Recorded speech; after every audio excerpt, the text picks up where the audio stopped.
তো বন্ধুরা নিম পাতা ভাজো বলে ওখানে একটা কড়াই গরম হতে দিয়ে দিয়েছি।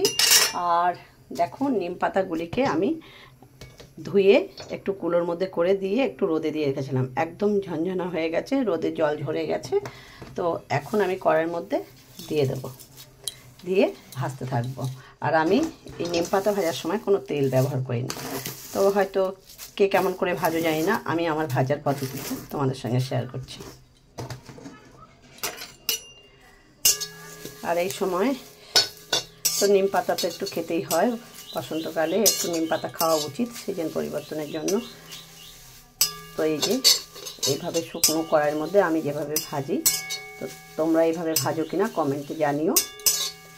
আমি এইভাবেই ভেজে থাকি, তেল দিই না নিম পাতার মধ্যে কোনো। এরকম নাড়তেই থাকবো।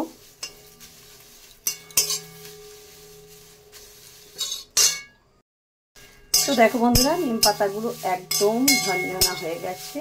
প্রায় আমি 5-7 মিনিট ধরে সিম আঁচে ভেজে যাচ্ছি। তো দেখো একদম মুচমুচা হয়ে যাচ্ছে, এরকম গুঁড়ো করলে গুঁড়ো হয়ে যাচ্ছে। তো এখন আমি নামিয়ে নেব।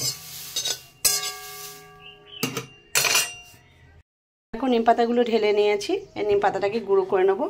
আর এখন বেগুনটা ভেজে নেব। তাই বেগুনটা ভাজার সময় আমি ওই কড়াইয়ের মধ্যেই তেল দিয়ে দিলাম। তেলটা একটু ভালো করে গরম করে নেব।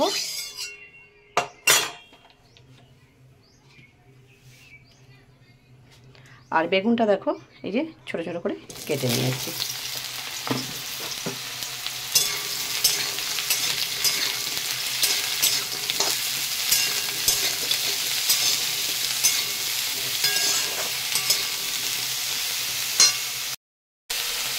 তো বেগুনটার মধ্যে স্বাদ মতো লবণ দিয়ে দেবো, আর দিয়ে দেবো একটু হলুদ।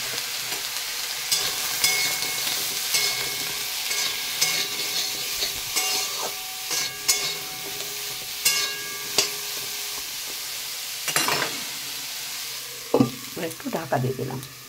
তো দেখো নিম পাতাটা এরপরে আমি এইভাবে গুঁড়িয়ে নেব।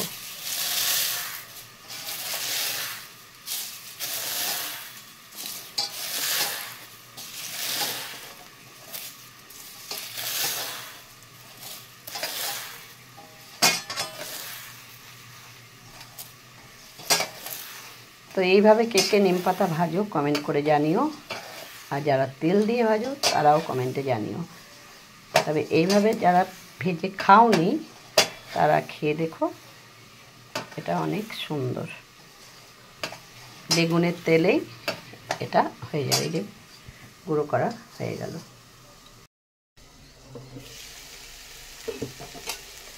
তো দেখো বন্ধুরা, বেগুনটা অনেকটাই ভাজা হয়ে গেছে, আর একটু ভেজে নেব।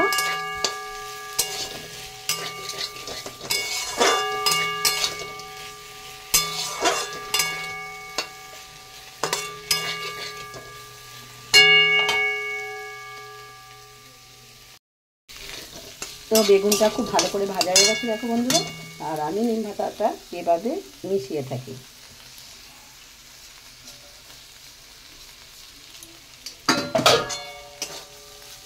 তো দেখো নিম বেগুন একদম রেডি হয়ে গেল। এবারে নামিয়ে নেব। তো দেখো বন্ধুরা, নিম বেগুন রেডি। এখন নামিয়ে নিচ্ছি। এখন গরম গরম ভাতের সঙ্গে পরিবেশন করব।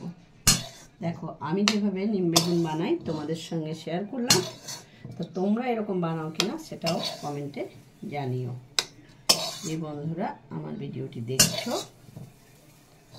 তাদেরকে বলছি,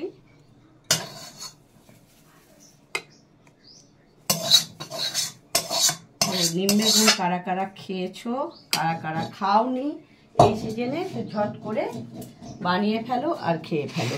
দেখো খুব কম সময়ের মধ্যে আর খুব সুন্দর করে আমি নিম বেগুনটা বানিয়ে ফেললাম। তো আমার রেসিপিটা ভালো লাগলে লাইক করতে ভুলো না, কমেন্ট করে জানিও।